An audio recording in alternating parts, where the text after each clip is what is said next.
자, 우리 마태복음 14장 같이 공부하겠습니다. 마태복음 전체적인 구도는 제가 몇 번 말씀드렸기 때문에 여러분들 머릿속에 남아 있을 거라고 봅니다. 늘 어떤 부분을 읽든지 전체 구조를 이해하셔야 돼요. 그 머릿속에서 그 구도가 딱 정리되어 있어야 그 부분적인 이야기가 그 전체하고 어떻게 연결되는지를 잘 알 수 있고, 그래야 성경 읽기에 방향을 놓치지 않을 수 있습니다. 마태복음 앞부분에서는 예수님의 출생에 대한 이야기가 나와요. 출생에 대한 이야기. 그냥 쭉 한번 머릿속에 그려보십시오. 일단 그 구도 다시 한번 정리해 보시기 바랍니다. 1장에서 4장까지는 예수님의 아주 출생과 어렸을 때 그 이야기예요. 5, 6, 7장 이거는 산상수훈이라고 하죠. 산상수훈. 이건 마태복음에만 나오는 아주 특별한 이야기입니다.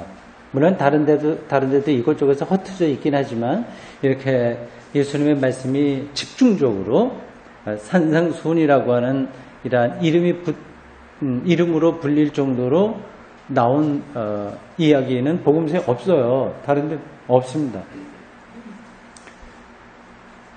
비슷한 이야기가 다른 복음서에 조금 나오긴 해요. 그게 어디죠? 혹시 아세요? 누가복음? 예. 누가복음에는 평지 설교로 나와요. 어차피 그 좀 짧죠. 그리고 내용에도 좀 차이가 있고. 지금 구도를 얘기하는 겁니다. 5, 6, 7장 이렇게 있고요. 나머지 쭉 이제 예수님의 공생애의 본격적인 시작은 8장이라고 할 수 있습니다. 이렇게 쭉 진행되는데, 예수님의 공생이라고 하는 것이 갈릴리로부터 어디까지 오는 과정이죠? 갈릴리에서 내려와서 점점 내려오는 거예요. 중간에 사마리아에 거쳐서 유대 지역으로 들어오고, 유대 지역 안에 있는 예루살렘까지 들어와 거기서 첩보당해서 돌아가신다. 그런 얘기가 예수님의 공생입니다. 아주 짧아요. 다른 종교 상시자들이라고 할 수 있을까요? 뭐 부처라든지 공자 이런 사람들 굉장히 일생이 길잖아요.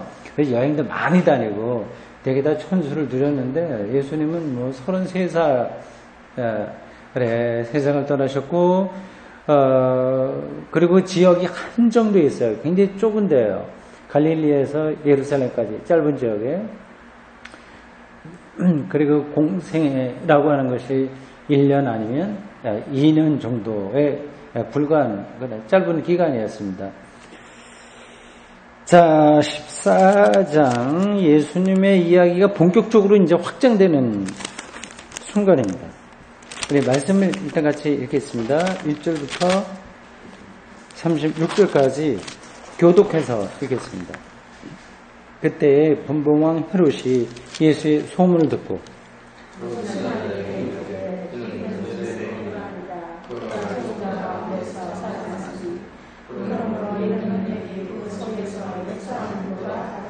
전에 헤롯이 그 동생 빌립의 아내 헤로디아의 일로 요한을 잡아 결박하여 옥에 가두었더니,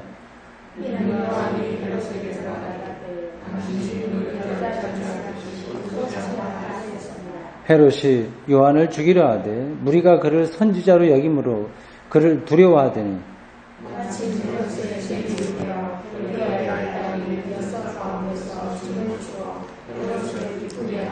헤롯이 맹세로 그에게 무엇이든지 달라는 대로 주겠다고 약속하거늘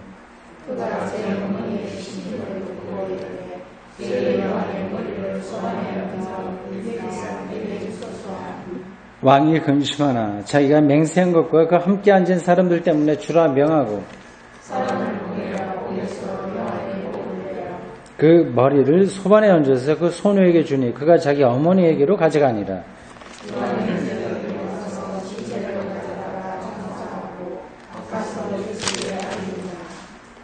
네, 거기까지가 한 단락이고요. 그 다음에 13절부터 21절까지가 그 유명한 오병이어 또한 단락입니다. 예수께서 들으시고 배를 타고 떠나서 따로 빈들에 가시니 무리가 듣고 여러 고을로부터 걸어서 따라간지라.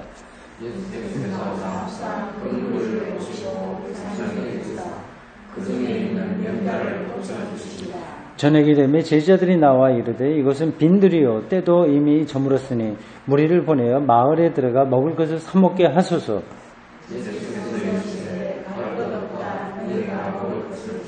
제자들이 이르되 여기 우리에게 있는 것은 떡 5개와 물고기 2마리 뿐이니이다. 무리를 명하여 잔디 위에 앉히시고 떡 5개와 물고기 2마리를 가지사 하늘을 우러러 축사하시고 떡을 떼어 제자들에게 주시매 제자들이 무리에게 주니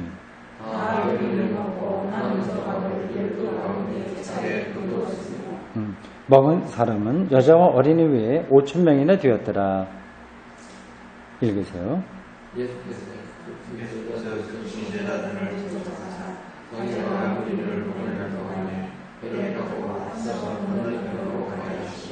무리를 보내신 후에 기도하러 따로 산에 올라가시니라. 저물매 거기 혼자 계시다니.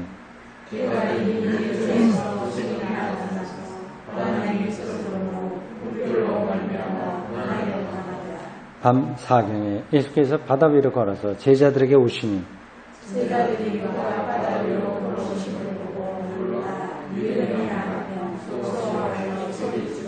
예수께서 즉시 이르시되 안심하라 나니 두려워하지 말라.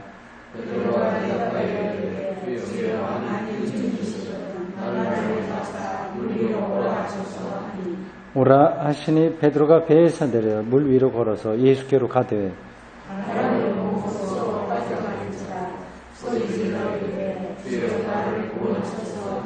예수께서 즉시 손을 내밀어 그를 붙잡으시며 이르시되 믿음이 작은 자여 왜 의심하였느냐 하시고 배에 있는 사람들이 예수께 절하며 이르되 진실로 하나님으로소이다 하나님의 아들이로소이다 하더라. 그곳 사람들이 예수이신 줄 알고 그 근방에 두루 통제하여 모든 병든 자를 예수께 데리고 와서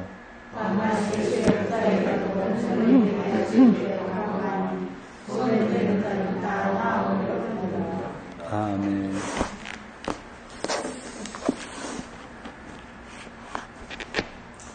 전체적으로 3단락이에요. 잘하는 이야기입니다.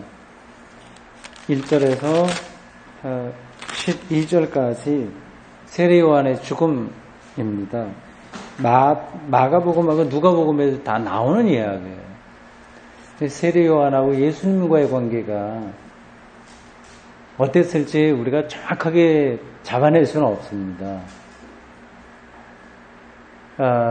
약간 처음에는 경쟁 관계였다고 할 수 있습니다. 좋은 뜻으로요. 예수님의 제자들과 세례 요한의 제자들 사이에 이렇게 좀 소통도 있었고 서로 좀 시샘한다고 할까? 뭐 그런 것도 있었고요. 그렇죠. 예수님과 세례 요한의 관계가 여러 가지로 좀 특별합니다.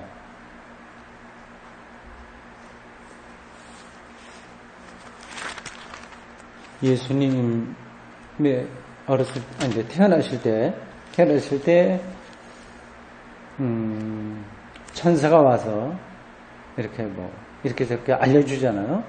그래서 태어나게 되시는데 그 비슷한 일을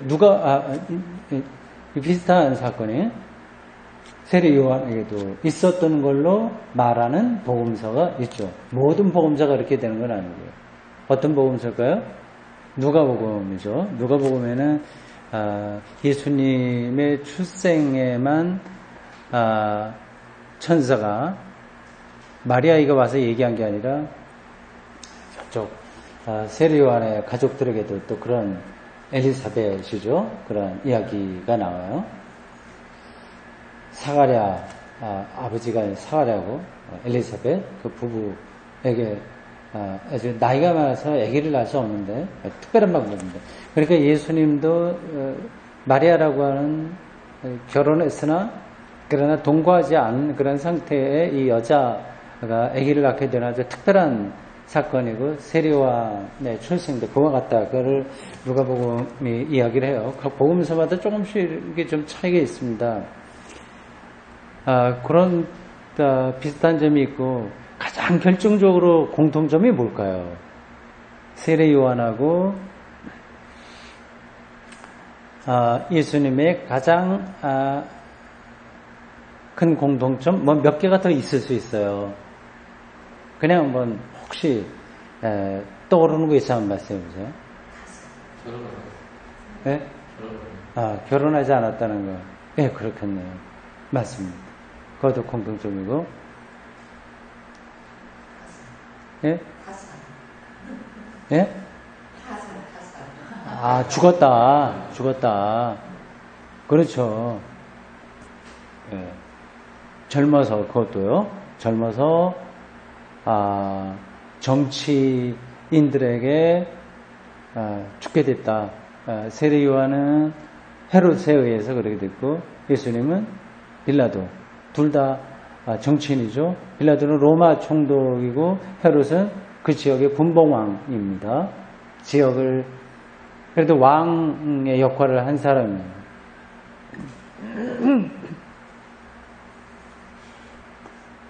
또 비슷한 공통점이 뭘까요?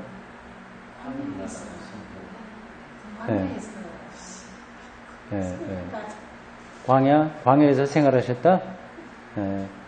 예수님은 광야로 나갔다 늘 저작거리로 시장으로 오고, 사실은 그건 좀 다른 점이라고 할 수 있어요. 세례 요한은 좀 광야, 야인 쪽으로 가게 된다면, 예수님은 오히려 사람들 마을로 많이 오셨어요. 기도하기 위해서 광야에 나가지만 결국 들어와서 그건 좀 차이점이라고 할 수 있습니다. 정말 중요한 공통점은 지금 얘기한 대로 메시지 그들이 선포한 핵심 메시지, 그게 뭐라고요? 네. 회개하라. 하나님 나라가 왔다. 그 얘기입니다. 똑같이 하나님 나라를 선포한 거예요. 성경 잠깐 찾아볼까요? 3장 보십시오. 3장 1절 이하에 보면 세례 요한이 선포한 이야기들이 여기 나와요. 2절에 보면 그렇게 되죠. 하나님 회개하라, 천국이 가까웠다. 하나님 나라죠, 천국은. 그렇게 되어 있습니다. 예수님의 첫 메시지도 회개하라, 하나님 나라고요. 그게 마태복음 어디 나올까요? 찾아보시죠. 제가 지금 확인을 해갖고 오진 않았습니다. 그건 우리가 이제 기본적으로 알고 있는 거기 때문에 제 회당에 들어가서 하신 말씀인데, 마태복음에는 어디 나오죠? 예수님께서 공생이 시작하시면서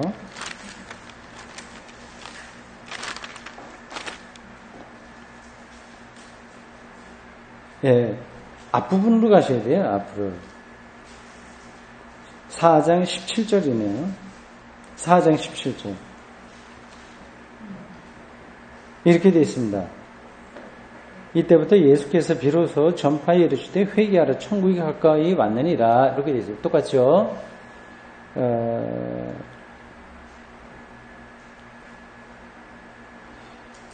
여기 마태복음에서는 회당에 들어갔다는 말씀은 없으세요.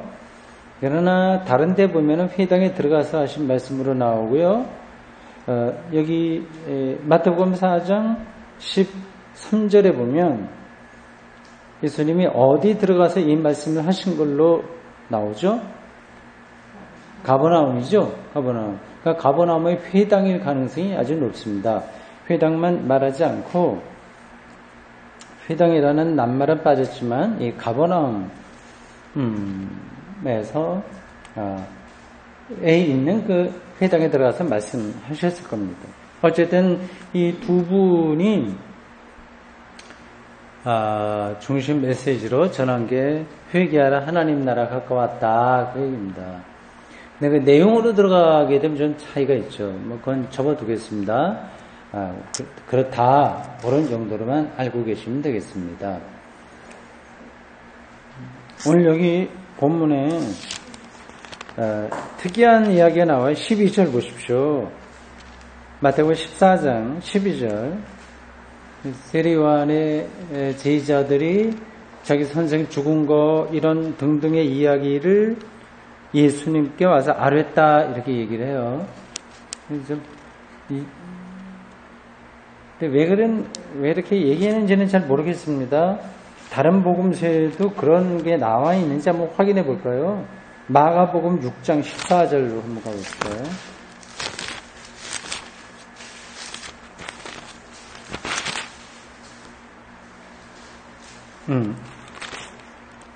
마가복음 6장 14절부터 똑같이 세례요한의 죽음에 대한 이야기가 나옵니다. 그럼 마지막 쪽으로 그 단락의 마지막 구절을 가보십시오. 29절이군요. 마가복음 6장 29절. 요한의 제자들이 듣고 와서 시체를 가져다가 장사하니라. 이렇게만 되어 있죠. 예수님께 와서 보고했다고 하는 이야기가 마가복음에 빠져 있죠. 그러니까 이거는 이제 마태복음 기자의 첨가한 이야기입니다. 근데 왜 그렇게 첨가했는지 아닌지는 뭐 생각이 있었겠죠. 그러니까 모든 글에는 목적이 있어요. 이 마태복음을 기록한 사람은 세례요한을 점점 더 세례요한과 세례요한의 제자들을 예수님에게 더 가까이 가는 걸로 설명하기 위해서 마가복음이 한 이 세례요한 죽음에 대한 이야기를 가져오면서 이 제자들이 예수님에게 와서 그 자초지정을 다 이야기했다는 말을 보충했습니다.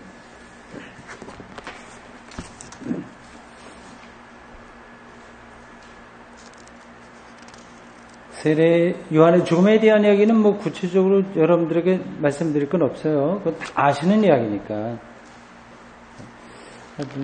그렇게 세례 요한이 죽었습니다.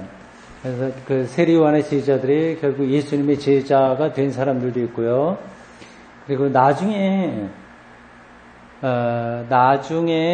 세례 요한을 추종하던 사람들이 기독교 공동체 안에 또 많이 합류했어요. 이렇게 말하자면 이런 겁니다. 그냥 쉽게 제가 설명하기 위해서 예를 드는 거, 아주 쉬운 예를 드는 겁니다. 이제 교회가 있잖아요. 하나 교회가 있어요. 저쪽에 다른 교회가 있는데 다른 교회는 사정상 문을 닫게 됐습니다. 그래서 그 사람들의 상당한 부분이 이쪽 교회로 들어오게 돼요. 그러면 하나가 되지 않습니까? 그럼 그쪽 교회의 특징들이 이 교회 안에도 영향을 끼치겠어요? 안 끼치겠어요? 당연히 끼치죠. 사람들이 오게 되면 그들이 그동안 그쪽에서 신앙생활 했던 거, 그런 것들이 같이 들어오게 됩니다. 세례 요한의 제자들이 기독교 교회 공동체 안에 들어오면서 같이 끌고 들어온 중요한 종교 의식이 하나 있는데 그게 뭘까요? 세례예요, 세례. 네, 세례입니다.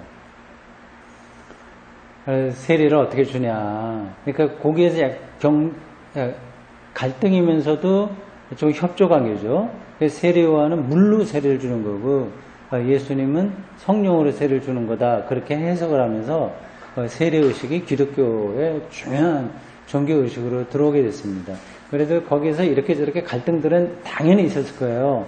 그런 것들이 사도행전에도 좀 나타나기도 하는데 근데 세례 요한의 흔적은 뭐 그런 정도만 남아있고 나머지는 다 흡수돼 버리고 맙니다. 그렇게 넘어가기로 하겠습니다. 13절부터 21절까지 오병이어 이야기입니다.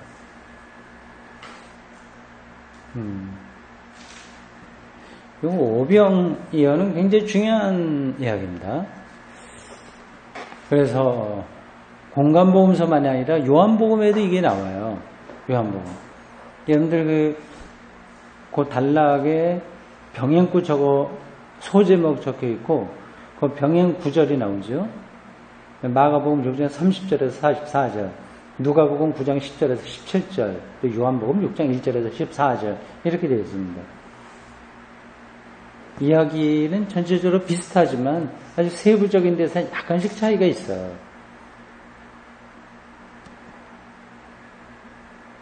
요한복음의 특징을 좀 여러분들에게 잘 알려드리려고 위에서 그 부분을 한번 찾아보도록 하겠습니다. 그러니까 마태, 마가, 누가 복음은 오병이어에 대한 사건을 그대로 쭉 기술하는 것으로 끝나요. 그렇죠? 예수님께서 이렇게 사람들 배고픈 가운데 있는 거, 그 이야기 듣고 먹을 거 줘라. 그렇게 하면서 사람들을 다 앉게 하고 떡 5개하고 물고기 2마리밖에 없었는데 다 떼어주었는데 다 배불리 먹고도 12강주리가 남았다. 뭐 그런 이야기입니다. 아주 간단한 이야기예요. 이 이야기를 요한복음이 어떻게 확대해서 해석하고 있는지를 좀 확인해 보겠습니다. 요한복음 6장으로 가보세요.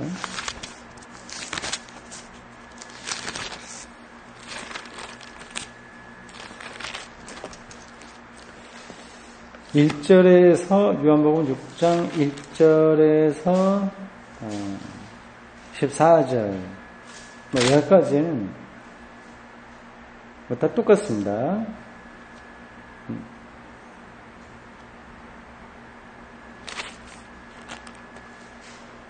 뭐 그 안에 조금 차이가 있긴 있는데 뭐 큰 차이는 없습니다. 이제 그 이야기를 하고 요한복음이요 바다 위로 걸었다고 하는 걸 잠깐 언급한 다음에 22절부터 보세요. 22절부터 생명의 떡이라고 하는 또 작은 주제로 이야기가 계속돼요. 이게 이제 오병이어에 대한 해석입니다. 그러니까 마태, 마가, 누가에는 이런 이야기가 없어요. 그러니까 세월이 좀 한참 지난 다음에 4가지 복음서 중에서 요한복음이 제일 나중에 기록됐어요. 그러니까 예수 그리스도를 생명의 떡으로 이제 요한복음 공동체 안에서 이해를 하게 되었고, 그래서 그 이야기를 이제 조금 더 여기 요한복음 안에 보충해서 넣은 겁니다.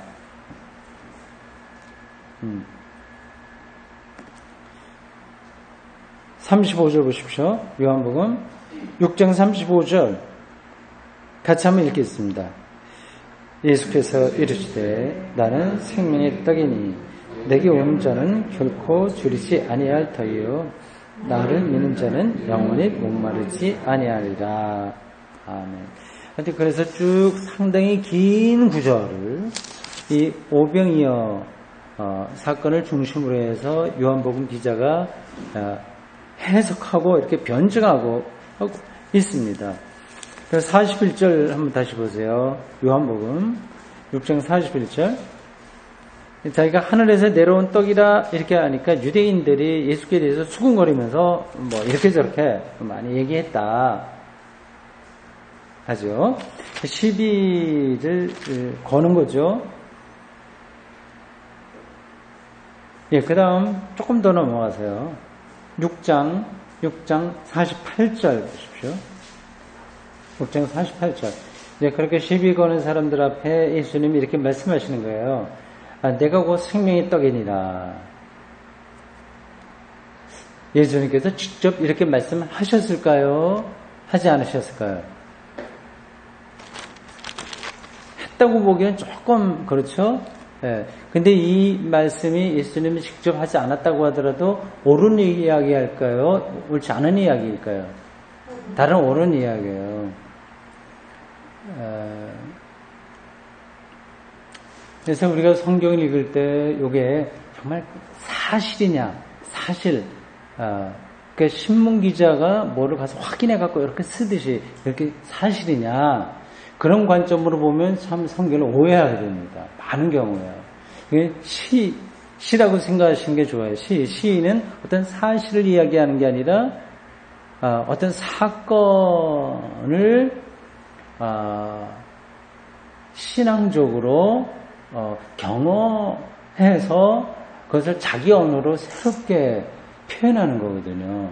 시적으로 이제 신앙을 표현하는 겁니다. 그렇다고 해서 또 여기는 사실이 없다 그런 말씀은 아니니까 뭐 그거에도 또 오해하지 마시기 바랍니다. 그러니까 이 성경 안에는 그런 객관적인 사실도 있고 그렇지 않은 부분도 좀 있고 그것이 굉장히 복합적으로 다 연결되어 있어요. 그러면 이 성경을 어떻게 읽어야 된다는 말이냐? 뭐 그냥 여러분들 쭉 읽으시면 됩니다. 읽으시면 마음이 열려 있는 경우에 거기서 어떤 은혜를 경험할 수 있습니다. 그래서 조금 더 책임적으로 이거를 가르쳐야 될 사람들은 공부를 더 해야 되는 거고요. 다른 수가 없어요. 그걸 이제 해석하기라고 합니다. 텍스트를 해석하는 공부를 해야 되는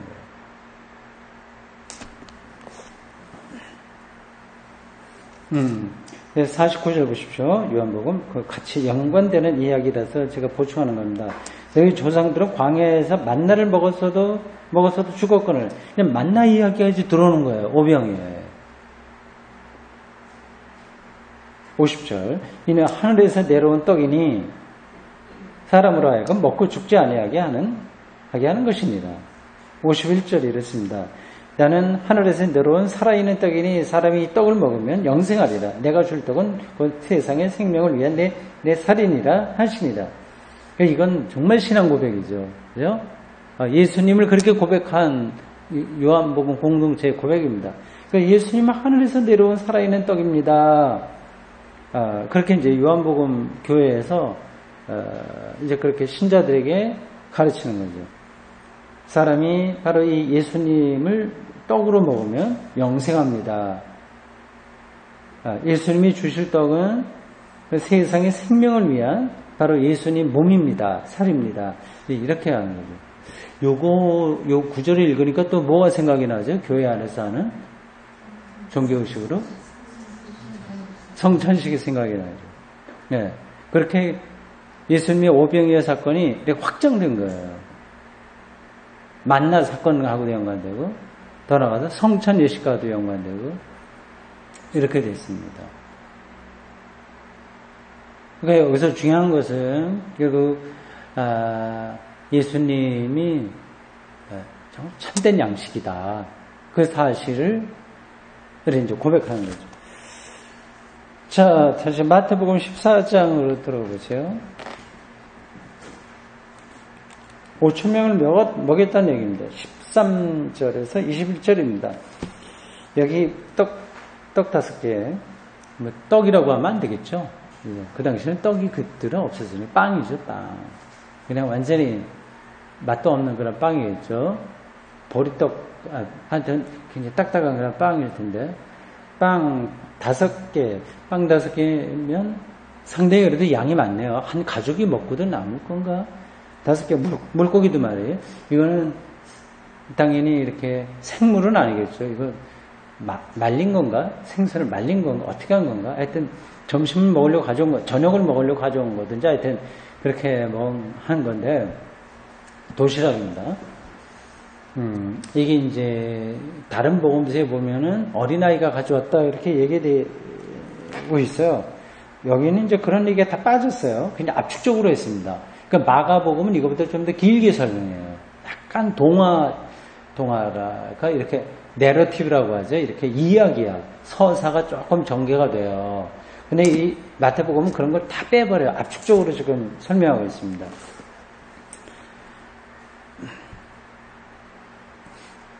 공부 시간이니까 그냥 노골적으로 이렇게 질문하고 대답하는 것도 괜찮을 것 같습니다. 이 빵 2개하고 물고기 안 했죠? 5개, 빵 5개하고 물고기 2개, 2마리, 이걸로, 먹은 사람이 여자와 어린이 제외하고 5,000명이라고 한다면 10,000명이 될지도 몰라요, 그죠? 그래서 다 먹을 수 있을까요? 이게 어떤 일일까요? 이게 제자들이 나눠주는데 빵이 이렇게 하나 있다면 띄워주고 보니까 또 늘어났어. 띄워주고 나니까 또 늘어났어. 계속 그렇게 되는 걸까요? 어떤 걸까요?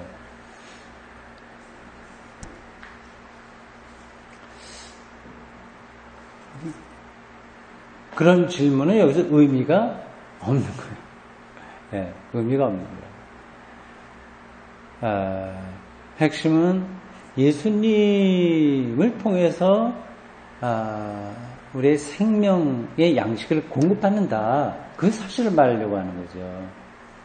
이제 그게 이제 점점 아까 우리가 요한복음에서 확인했듯이 성만찬까지 이렇게 연결이 돼서 그 예수님에 대한 신앙이 확장되어 가는 거예요. 그래도 정말 예수님이 하나님의 아들이니까 그런 능력 주면 있어야 되지 않냐 생각할 수도 있습니다. 그렇게 믿고 싶으신 분들은 그렇게 믿어도 괜찮습니다. 예. 주일학교 아이들에게 제가 설교하게 된다면 그렇게 할 거예요. 예수님이 기도하고 했더니 정말 봐라. 이 빵 다 먹었는데도 나눠 먹었는데 이렇게 엄청나게 많이 남았다. 정말 예수님이야말로 우리 모든 사람들의 구원자다. 그런 식으로 이야기를 할 겁니다. 이거를 이제 어떤 사람들은 어린 아이가 내놓으니까 다른 사람이 감동받아서 또 내놨다. 그런 식으로도 설명하는데 그렇게 굳이 설명할 필요는 없어요. 그냥 우리가 모르는 거예요. 그냥 묻어두고 그거는 그렇다고 해서 그 요술 부리듯이 마술 부리듯이 빵이 자꾸만 늘어난 거 그렇게 또 생각하시면 안 되는 겁니다.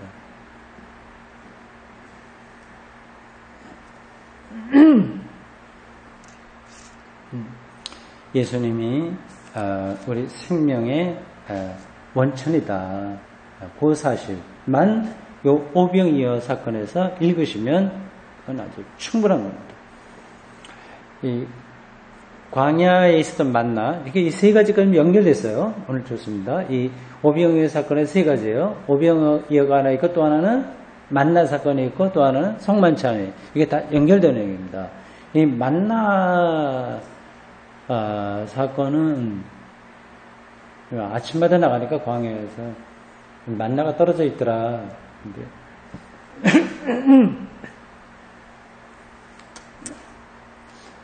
그건 학자들이 다 연구해 놓은 게 있습니다. 그 지역에 나는 어떤 종류의 나무, 풀, 그런 걸 보면, 뭐가 좀 맺혀요. 열매처럼. 이렇게. 이제 그걸 잘 이렇게 모으면, 이렇게 대용식이 될 수 있습니다. 옛날에 우리들이 어렸을 때도 들에 나가면 먹을 거 상당히 많았어요. 하여튼 여러 가지 종류가 있었습니다. 그거였을 가능성이 높다 얘기합니다. 그래서 지금도 가면 그런 게 있다고 그러네요. 이스라엘 사람들이 조금 약간 옆으로 나가는 질문입니다. 성경 공부 시간이기 때문에 여러분들이 성경의 세계에 한번 좀 들어가서 생각해 보시라는 뜻으로 말씀드리는 겁니다. 이스라엘 사람들이 광야에서 만나와 메추라기를 먹고 40년을 지탱했다. 이제 우리가 그렇게 알고 있죠. 그들이 그러면 만나와 메추라기 이외에는 아무것도 먹지 않았을까요? 순전히 그것만 먹고 살았을까요? 그렇지 않습니다. 당연히 다른 거 먹죠. 다른 게 먹을 게, 예를 들자면, 거기에 이제, 뭐라고 그래요? 낙타 타고 장사하러 다니는 사람들 있잖아요. 네, 그런 사람들에게 뭐를 살 수도 있고, 살 수 있습니다. 그리고 이 유대인들이, 이스라엘 사람들이 그 애굽에서 나올 때 많이 가져 나왔거든요. 보물, 그런 거. 팔찌, 이런 거, 가락지를 많이 가져 나왔습니다. 근데 그걸로 좀 지나가는 사람들에게 먹을 걸 좀 살 수도 있고, 또, 토끼 같은 게 야생 토끼가 있으면 잡아먹을 수 있고요. 그리고 그쪽에 사는 떠돌이 사람들도 많이 있었어요. 그런 사람들에게 얻거나, 아니면 도적들처럼 싸워서 이제, 훔쳐서 먹는다거나, 생존해야 되니까, 여러 가지 방식으로 했는데 그 중에 만나와 메추라기가 그들에게 굉장히 소중한 최소한도 보릿고개를 넘을 수 있을 정도의 먹을거리가 됐다는 그 이야기가 조상 대대로 그들에게 내려왔던 거예요. 그러니까 얼마나 소중한 경험이에요.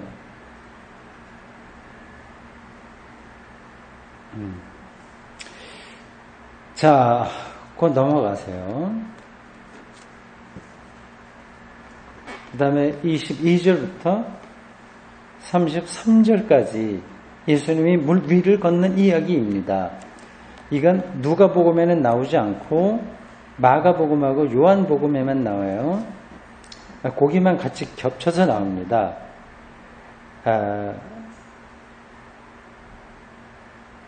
이 마가복음하고 조금 비교해 볼게요. 마가복음 6장 45절 가보세요.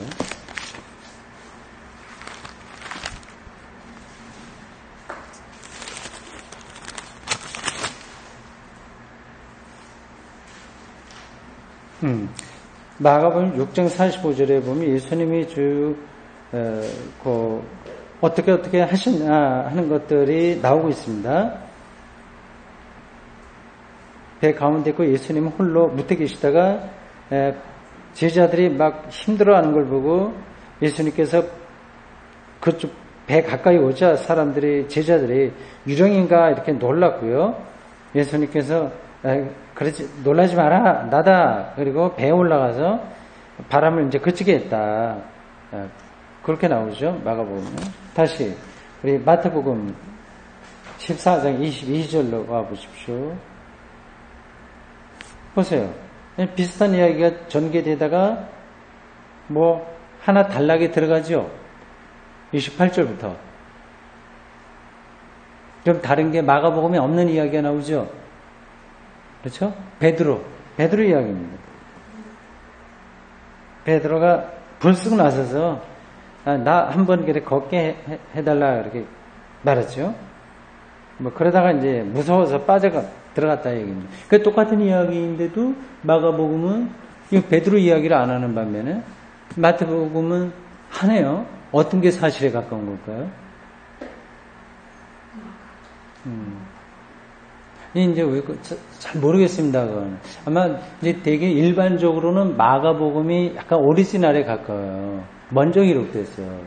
그리고 마태복음은 마가복음하고 다른 또 어떤 자료들 그런 거하고 또 마태복음 자기만 알고 있는 이야기 그런 여러 가지 이야기들 이렇게 종합해서 했습니다. 그래서 마가복음을 이렇게 이제 빌려오면서도 자기 의견에 따라서 조금 넣을 건 넣고 뺄 건 빼고 그 순서도 약간 조정하고 그렇게 했습니다. 근데 이렇게 했다고 하는 거는 성경의 권위가 떨어지는 게 아니라 오히려 역동적이라고 하는 거예요. 근데 이 기계처럼 어떤 사람이 기계처럼 예수님이 이 이야기를 뭐 신문 기자가 뭐 보도하듯이 한 게 아니라 예수님에 대한 깊은 신앙 경험 그걸 뜨거운 마음으로 기록하는 거예요. 그래서 사실을 그대로 전하려고 한 게 아니라 그걸 바탕에 두고 자기의 신앙을 이 이야기에다가 이제 다 쏟아부은 거죠. 그러니까 역동적이고 살아있는 말씀이 되는 거예요. 생생한 거죠.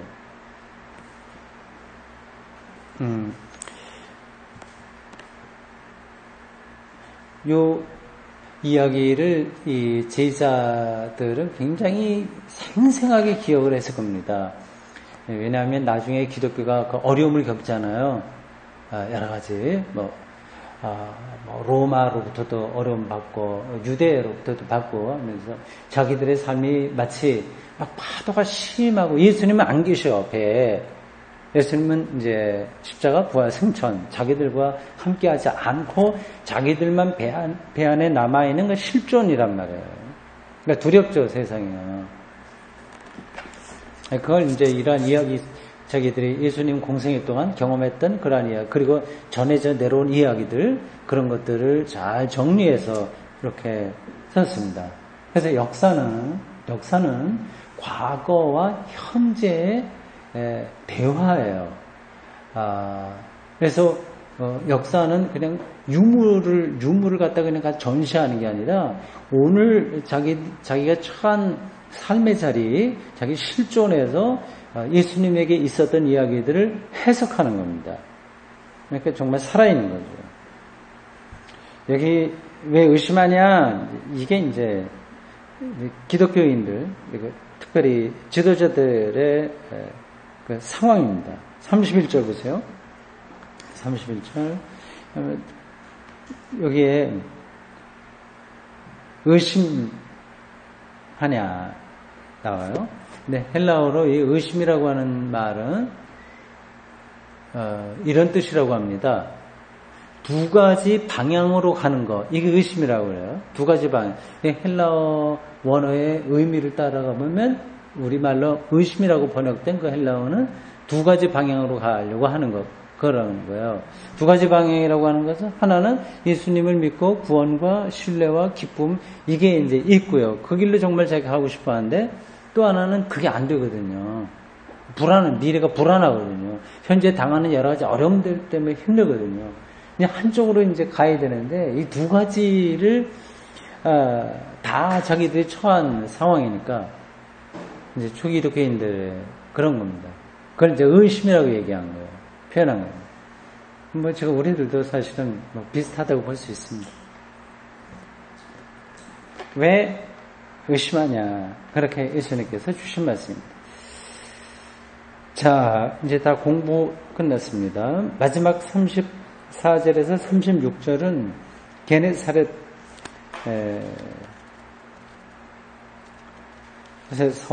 예수님이 하신 일반적인 이야기에 대한 설명입니다.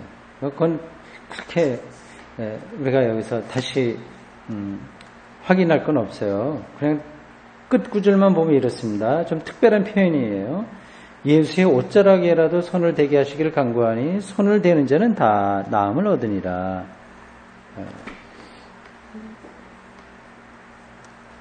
참고로 9장 20절에 보면 11년 동안 혈루증 앓았던 여자가 예수님의 옷가를 잡았다. 그런 얘기가 나오는데 비슷한 표현들입니다. 그러니까 예수님에게 어떤 방식으로라도 연결되어 있기만 하면 이렇게 구원, 생명 그래서 경험하는 일들이 쭉 일어났다. 그걸 말하고 있는 거죠.